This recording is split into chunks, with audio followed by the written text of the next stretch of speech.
I got 80 guys I know who can do that. So I started to study the magazines and find things that they weren't writing about that I thought maybe they might be interested in. And so that was kind of my way in. And in the magazine world, it's kind of a snowball effect. Once you're in, you get to the next one, you get to the next one, you know, make yourself a dependable writer, and it just kind of snowballs from there. Um, so I started doing what I will call weird hunts, just because I could, I'd look at a map.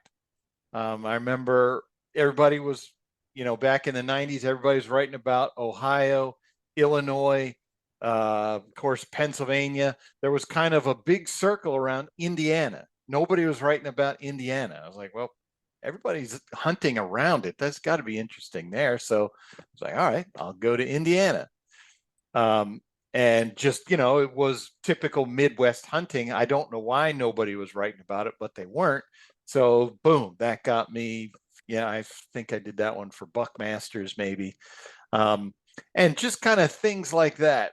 Little off the I mentioned once before, at the time I did it, early 2000s, I was like, all right, there's all these draw hunts. What is the most difficult whitetail tag in the country to get?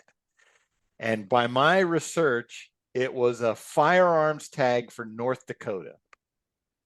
It was going to take a minimum of 5 years to get it. So I went through the 5 years. I got it. Went out there, shot 160-inch whitetail. Boom, sold that. So just stuff like that along the way is how I got in. And I've written for most, I would say most of the hunting magazines.